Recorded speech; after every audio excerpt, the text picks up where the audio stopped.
नमस्ते गाइस, क्या हाल है? सब सही चल रहा है? आज हम लोग बात करेंगे मोनोपोली के बारे में। मोनोपोली क्या होती है? इकोनॉमिक्स में आप लोगों ने सबने पढ़ा होगा मोनोपोली कैसे होती है, क्या है क्या नहीं है, और इंडिया में क्या अब पिछले हम कुछ सालों से मोनोपोली देख रहे हैं क्या?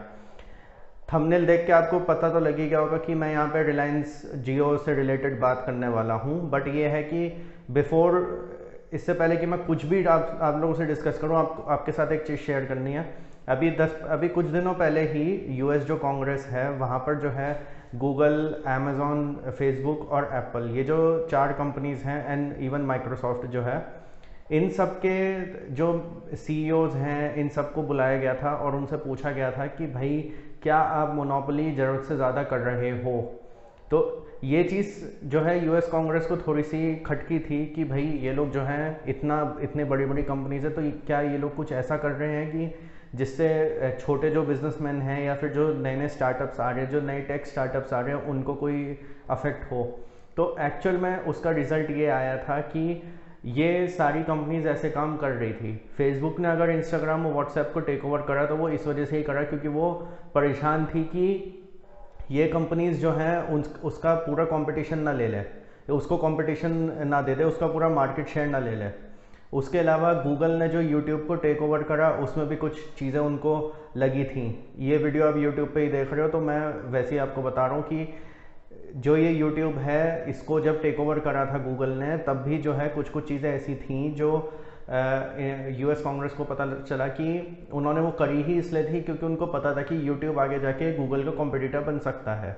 उसके अलावा कुछ ऐसी भी चीज़ें आई कि कुछ और सर्च इंजन्स भी हैं जो बहुत अच्छी इन्फॉर्मेशन वगैरह देते हैं, बट गूगल जानबूझ के ट्रैफिक जो है उन साइट्स पे रीडायरेक्ट नहीं करता है।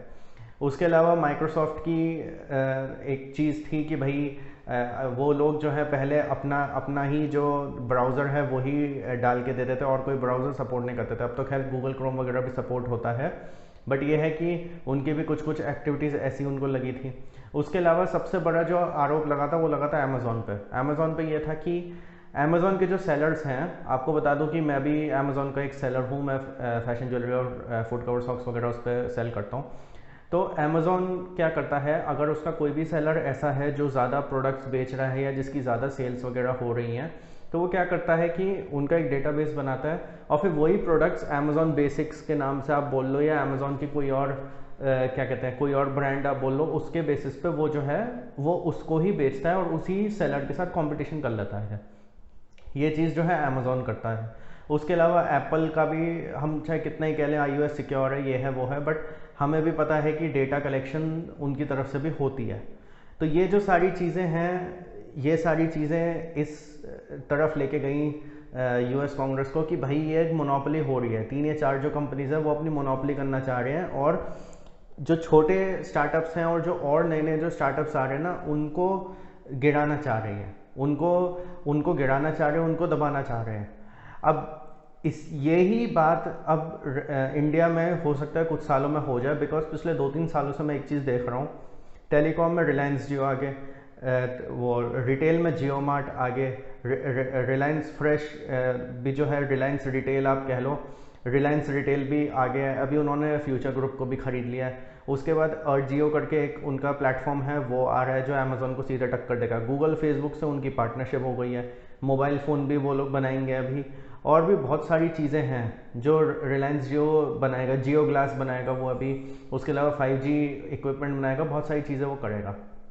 नो डाउट ये सारी चीज़ें सही हैं, इसमें कोई बुराई नहीं है। अच्छी बात है कि इंडिया की एक कंपनी जो है ग्लोबल स्टैंडर्ड्स के हिसाब से काम करे, ग्लोबल स्टैंडर्ड्स के हिसाब से सब चीज़ें करे। बट क्या हम ऐसा कर रहे हैं कि केवल रिलायंस जियो को ही उठाए जा रहे हैं और सारी कंपनीज को इतना ध्यान नहीं दे रहे हैं, या और जो छोटे छोटे स्टार्टअप्स हैं उनको ज़्यादा ध्यान नहीं दे रहे हैं? हम लोग ये चाहते हैं कि फॉरेन डायरेक्ट इन्वेस्टमेंट आए, ठीक है। हम लोग को बड़ी खुशी होती थी जब हर 5-10 दिन में, अभी एजीएम से पहले न्यूज़ आती थी कि इस कंपनी ने इतने हज़ार करोड़ डाल दिए, इस कंपनी ने इतने हज़ार करोड़ डाल दिए, ये कर दिया वो कर दिया, इक्विटी इतनी ले ली उतनी ले ली, वैल्यूएशन इतनी हो गई एंड ऑल दैट। वो सब चीज़ें ठीक है, बट क्या हम केवल एक ही कंपनी पे ही फोकस करते रहें? क्या हम केवल एक ही कंपनी पे फोकस करें? अगर हमने केवल एक ही कंपनी पे फोकस करा तो कल को एक ऐसा टाइम भी आ जाएगा कि जो आप 600 रुपये का रिचार्ज करवा रहे हो ना 3-3 महीने का, जिसमें आपको रोज़ के 1.5 GB डेटा मिलता है, रिलायंस जियो कहेगा ठीक है भाई अब इसके आप दो 6,000 रुपये सीधा, अब हमें कुछ नहीं पता, अब हमारी मोनोपोली है। अब आप AGR के मामले में देख लो क्या हो रहा है, एयरटेल और वोडाफोन की क्या हालत है। एयरटेल तो फिर भी चलो कुछ ना कुछ करके संभल जाएगा, वोडाफोन की क्या हालत है। अगर आप कंपटीशन नहीं रखोगे मार्केट में तो क्या क्या चीज़ें हो सकती हैं, क्या क्या नहीं हो सकती हैं, वो शायद मेरे को बताने की ज़रूरत नहीं है। बिकॉज मैं एक चीज़ अच्छी तरीके से जानता हूँ, आज की डेट में आप ट्विटर पे चले जाओ, सोशल मीडिया पे चले जाओ, अगर आपको एयरटेल या जियो से रिलेटेड कोई शिकायत हो, एकदम कोई नहीं सुनेगा। बट अगर आप मारुति की कोई गाड़ी यूज़ कर रहे हो या Hyundai की कोई गाड़ी यूज़ कर रहे हो और उसमें आपको कोई शिकायत आ जाए और आप वहाँ पे शिकायत कर दो सोशल मीडिया पे, एकदम उनके जो बंदे हैं वो आपको कांटेक्ट करते हैं, उनके जो कस्टमर केयर है वो आपको कांटेक्ट करेगा और आपसे पूछेगा सर क्या प्रॉब्लम है। वो क्यों करते हैं? क्योंकि उनको पता है कि आपके पास ऑप्शंस हैं, यू हैव ऑप्शंस। अभी कुछ दिनों पहले मेरा नेट बैंकिंग नहीं चल रहा था, मैं बैंक का नाम नहीं लूँगा, जिस बैंक का मेरा नेट बैंकिंग है वो नहीं चल रहा था। मैंने उनको एक दिन फ़ोन करा नहीं सुना, दो दिन फ़ोन करा नहीं सुना, 3 दिन फ़ोन करा नहीं सुना, चौथे दिन मैंने ट्वीट मार दिया और मैंने ट्विटर पे सीधा लिख दिया कि इस बैंक का जो है नेट बैंकिंग नहीं चल रहा है, लॉकडाउन के टाइम पे मेरे को पैसे ट्रांसफ़र करने हैं और मैं बैंक ब्रांच नहीं निकलना चाहता, मैं अपने घर से नहीं निकलना चाहता, तो मेरा नेट बैंकिंग नहीं चल रहा है। आप बिलीव नहीं करोगे, विद इन 1 आवर मेरे पास ट्विटर पे रिप्लाई आता है कि आप अपना कस्टमर नंबर बताइए। मैंने कस्टमर नंबर बताया, विद इन 10 मिनट्स उसका मेरे पास फ़ोन आया कि सर क्या बात हो गई, क्या प्रॉब्लम है, क्या है क्या नहीं है। मैंने उसको बोला, मैंने कहा ये प्रॉब्लम है वॉट। उसके बाद उन्होंने ये बोला कि सर आपने ट्विटर पे क्यों डाला। मैंने कहा यार जब तुम कस्टमर केयर पे नहीं सुनोगे तो ट्विटर पे तो डालेंगे और क्या करेंगे। तो उनको भी पता है कि भाई कंपटीशन है। बट अब यही चीज़ अब रिलायंस जियो के साथ कर लो, एयरटेल के साथ कर लो, या फिर किसी ऐसी फील्ड में किसी ऐसी कंपनी के साथ कर लो जहाँ उसकी मोनोपोली है, वहाँ आप करके देख लो, वो कंपनी नहीं सुनेगी, वो कंपनी नहीं सुनेगी। एक टाइम ऐसा भी था जब सैमसंग के 15-20 हज़ार के फालतू के फ़ोन्स आते थे, ज़्यादा फीचर्स नहीं होते थे। कंपटीशन आया, ठीक है, चाइनीज़ कंपनीज आई, कंपटीशन आया तो उन्होंने भी अच्छे प्रोडक्ट्स बनाने शुरू करे ना, उन्होंने भी अच्छी चीज़ें बनानी शुरू करी। बट अब हम रिलायंस जियो को कहाँ लेकर जा रहे हैं? हम अब रिलायंस जियो को एक ऐसी जगह पे लेके जा रहे हैं जहाँ पे वो ये सोच लेंगे कि हम अब अच्छी सर्विस दे, बुरी सर्विस दे, हमें कोई फ़र्क नहीं पड़ता क्योंकि हमारे पास मोनोपोली है। अभी डेटा आया है कि कम से कम 1 करोड़ सब्सक्राइबर एयरटेल और वोडाफोन के जो हैं हटे हैं और लगभग 40 लाख उनके ऐड हुए हैं रिलायंस जियो के। तो ये जो सारी चीज़ें हैं, हम एक मोनोपोली की तरफ जा रहे हैं।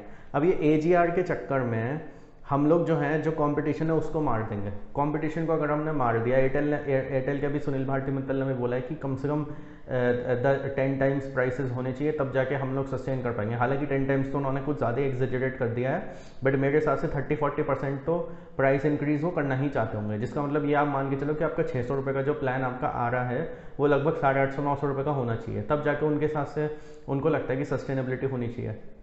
बट आप एक चीज़ बताइए, वही चीज़ अगर रिलायंस जियो ने भी करी तो ठीक है, बट अगर वही चीज़ रिलायंस जियो ने नहीं करी, रिलायंस जियो ने कहा कि नहीं भैया मैं तो 600 रुपये में ही दूंगा, कस्टमर्स के लिए तो अच्छा है, but the main thing is Reliance Jio फिर सारा का सारा मार्केट ले लेगा और फिर वो अपनी मोनोपोली चलाएगा। एंड रिलायंस जियो ने शुरुआत टेलीकॉम से करी है, उसके बाद उसने अपनी ऐप निकाल दी, उसने अपना UPI निकाल दिया, उसने अपना वो निकाल दिया, क्या कहते हैं, UPI तो खैर अभी नया है, उसने अपना जियो मार्ट निकाल दिया, उसने अपना जियो ग्लास निकाल रहा है, जियो फाइबर भी उसने निकाल दिया, अभी टेस्टिंग फेज़ में, ज़्यादा जगह आया नहीं है, ठीक है। उसके अलावा उन्होंने रिटेल में भी कर रहे हैं, वो रिफाइनरी वगैरह का उनका पहले से ही चल रहा है, ठीक है। उसके अलावा जियो मीट भी उन्होंने निकाल दिया, ऑनलाइन क्लासेस वगैरह का वो शुरू करेंगे और भी बहुत सारी चीज़ें करेंगे। अभी अगर आपने 15 जुलाई की AGM देखी तो आपको समझ में आ जाएगा मैं किस मामले में बात कर रहा हूँ। क्या एक ही कंपनी को सारी चीज़ें देना ठीक है? मेरे हिसाब से तो बिल्कुल नहीं है, क्योंकि फिर वो कंपनी तो राजा बन जाएगी, फिर वो कंपनी तो आपके सिर पे चढ़ के बैठ जाएगी, कहेगी कि हाँ भाई मैं कह रहा हूँ 10,000 रुपये का प्लान है तो 10,000 रुपये दो, अब तुम्हें 1,000 रुपये का प्लान 10,000 का मिलेगा, अब तुम्हें ये चीज़ ऐसे मिलेगी, ये चीज़ वैसे मिलेगी, फल सब्जी वगैरह सब कुछ मिलेगी जियो मार्ट पर। अच्छी बात है, नो डाउट अच्छी बात है, मिलनी चाहिए, अच्छी बात है, कंपनी ग्रो करनी चाहिए, बट ऐसा भी ना हो कि और सारी कंपनी को आप गिरा दो। कल को रिलायंस कहने लग जाए कि भैया हमें ट्रेन भी चलानी है, तो अब IRCTC का क्या होगा फिर? आप कह दो कि भैया मेरे को तो ट्रेन चलानी है, मैं प्राइवेट ट्रेन चलाऊंगा, या वो कह दे कि मेरे को एयरलाइन लॉन्च करनी है, ठीक है। और जब आप एक बिजनेस में होते हो और आप एक ऐसे लेवल पे होते हो, then sky is the limit. ये बिल्कुल वही बात है कि कोई एक ऐसी कंपनी है जो, मान लीजिए कोई गाड़ी की कंपनी है, ठीक है, गाड़ी की कंपनी कहती है कि हम अपने स्पेयर पार्ट्स भी बनाएंगे, ठीक है भैया। वो कहते हैं नहीं हम अपने अब टायर्स भी बनाएंगे, ठीक है भैया। वो कहते हैं हम लोग की इलेक्ट्रिक व्हीकल्स है तो हम अपनी बैटरी भी बनाएंगे, ठीक है भैया। वो कहेंगे हम अपना जो ऑपरेटिंग सिस्टम जो इलेक्ट्रिक व्हीकल्स में चलता है वो भी हम ही बनाएंगे, ठीक है भैया। अब कल को वो कहने लग जाए भाई हाईवेज भी हम ही बनाएंगे, हाईवेज पे जो ढाबे होते हैं वो भी हम ही बनाएंगे, हाईवेज पे जो प्रॉपर्टीज़ होती है वो भी हम ही बनाएंगे, हम हाईवेज पे जो फ्लैट्स बिकेंगे उनके रियल एस्टेट बिल्डर्स भी हम ही बनेंगे। और उसमें उसके बाद हम लोग हाईवेज पे मल्टीप्लेक्स बनाएंगे, मल्टीप्लेक्स में जो मूवीज़ और रिटेल वगैरह होगा वो भी हम ही चलाएंगे। तो ये जो चीज़ें हैं ये सारी चीज़ें कहाँ जाएंगी वो आपको पता है। वो एक ऐसी सिचुएशन हो जाएगी कि आप एक कंपनी है सामने, एक राजा बन के बैठ गया आपके सामने, आप कुछ नहीं कर सकते उसमें फिर। तो ये मोनोपोली सही है? हम लोग को इस बात की बहुत खुशी है कि भैया FDI आ रहा है, रिलायंस जो अच्छा काम कर रही है इंटरनेट यूसेज में। हम एक तरफ जहाँ पे 2016 से पहले 150 या 155 नंबर आता था हमारे इंडिया का डेटा यूसेज वगैरह में, अब हम फर्स्ट 10 में आते हैं। बहुत अच्छी बात है। ओवरऑल जो इंटरनेट स्पीड्स है इंडिया में वो इम्प्रूव हुई हैं, 4G इम्प्रूव हुआ है, 5G इक्विपमेंट आने वाला है 1-2 साल में, वो भी अच्छी चीज़ है। ये सारी चीज़ें बहुत बढ़िया हैं, कोई प्रॉब्लम नहीं है इसमें। बट ये भी ना हो कि एक ही कंपनी सब कुछ करती जा रही है। एक ही कंपनी को आप वो नहीं कर सकते हो। हम ये कह रहे हैं कि भाई आत्मनिर्भर भारत का मतलब ये नहीं है कि केवल एक ही कंपनी पर आप निर्भर हो जाओ। आत्मनिर्भर भारत का मतलब है कि आप बहुत सारे लोगों को बनाओ जो इंडिपेंडेंटली अपना अपना काम करें। आप ऐसे करो जैसे फॉर एग्जांपल एक कंपनी कह दे भाई मैं टेलीकॉम दूंगा, दूसरी कह दे भैया मैं मोबाइल दूंगा, तीसरी कह दे मैं रिटेल दूंगा, चौथी कह दे मैं मार्ट दूंगा। ठीक है, अब हमें एक आर्गुमेंट ये आ सकता है कि भाई कॉन्ग्लोमेरेट्स जो होते हैं वो ऐसे ही एक्सपैंड करते हैं। ठीक है भाई, समझ में आता है। बट वो जब एक्सपैंड करते हैं तो इसका मतलब ये नहीं होता कि वो और कॉम्पिटिशन को नीचे गिराएंगे। इनके साथ ये जो कंपनीज है गूगल, फेसबुक वगैरह, इनके साथ सबसे बड़ा इशू यही आ रहा है कि ये अपने कॉम्पिटिशन को नीचे गिरा रहे थे अपनी मोनोपोली को क्रिएट करने के चक्कर में। ये अपने कंपटीशन को नीचे गिरा रहे थे। अभी मैं जानता हूँ सुशांत सिंह राजपूत का जो मामला है वो बहुत ज़्यादा गर्म है मार्केट में। मैं आप लोग को एक चीज़ और बता दूँ, ये सुन के आपको और ज़्यादा शॉक लगेगा अगर आप सुशांत सिंह राजपूत का मैटर फॉलो कर रहे हो तो। मैं नाम नहीं लूँगा, बट जो बॉलीवुड बिगीज़ हैं जिनके खिलाफ वो चल रहा है, प्रोटेस्ट वगैरह चल रहा है ना, ये लोग सब जब भी कोई आउटसाइडर की पिक्चर वगैरह रिलीज़ होनी होती है ना, तो इनके ऐसे कनेक्शंस होते हैं कि भैया उनको स्क्रीन्स कम मिलनी चाहिए, उनको डिस्ट्रीब्यूशन कम मिलनी चाहिए, या उनको जो है हॉल में सिनेमा हॉल्स जो हैं वो कम मिलने चाहिए, या उनकी मूवी में कुछ रोड़ा डालना है, कुछ है, ये सब चीज़ें वहाँ पे भी चलती हैं। मेरा भी एक दोस्त है जो बॉलीवुड में काम करता है, उसने भी मेरे को ये सब बातें वगैरह बताई हैं। वहाँ पे भी ये सब चीज़ें चलती हैं। और ये सब चीज़ें जो है ना एक टाइम ऐसा ज़रूर आता है जब ये सारी चीज़ें बाहर आती हैं जो आज की डेट में आ रही हैं। तो हम चाहे बॉलीवुड की बात करें, हम चाहे किसी भी इंडस्ट्री की बात करें, मोनोपोली किसी भी इंडस्ट्री में होना बहुत गलत है। अगर आप मोनोपोली रखोगे किसी एक इंडस्ट्री में किसी एक कंपनी को मोनोपोली दे दोगे कि भैया तू सब चीज़ें संभाल ले, तो वो अपने हिसाब से काम करेगा, वो अपने हिसाब से प्राइस चार्ज करेगा। आप क्या सर्विस दे रहे हो फिर, और आपकी ग्रोथ क्या हो रही है? अभी मैंने पिछले कुछ टाइम पे बहुत सारे वीडियोस बनाए थे कि क्या हम इंडियंस क्या कर सकते हैं चाइना को बॉयकॉट करने के लिए। पिछला ही वीडियो मैंने बनाया था, और उससे पहले कि क्या इंडिया बाहर की कंपनीज को अट्रैक्ट कर सकती है, नहीं कर सकती है। आप एक चीज़ बताओ, हमने बिजनेसेस खड़े कर दिए, हमने बाहर की कंपनीज बुला ली, बट अगर गवर्नमेंट और जो लोग हैं वो यही करने लग जाए कि भैया बस रिलायंस जियो का हमें सामान चाहिए, या बस केवल इस पर्टिकुलर ABC कंपनी का हमें सामान चाहिए, या इसी कंपनी को हमें ऊपर उठाना है, तो फिर और सारे लोग क्या करेंगे? फिर और सारे लोग तो यही करेंगे कि छोड़ो यार, यहाँ पे तो एक ही कंपनी की मोनोपोली है, गवर्नमेंट भी हमें सपोर्ट नहीं करती, छोड़ो यार यहाँ पे क्या बिजनेस करना, बिजनेस बंद करो, जाओ यहाँ से। वो लोग तो यही करेंगे। और आप बाहर वाले लोगों को आप क्या बताना चाह रहे हो? यही बताना चाह रहे हो कि भाई हम केवल एक ही कंपनी को ज़्यादा वो देते हैं, इंपॉर्टेंस देते हैं। तो यार देखो, मोनोपोली जो है एक हद तक सही है, बट इतना भी नहीं होना चाहिए कि एक कंपनी को ही आप सब कुछ दे दो। मोनोपोली किसी भी मार्केट में as an economic term, as an economic phenomena, monopoly जो है बहुत गलत है, उसके बहुत गलत वो होते हैं, इम्प्लीकेशंस होती हैं।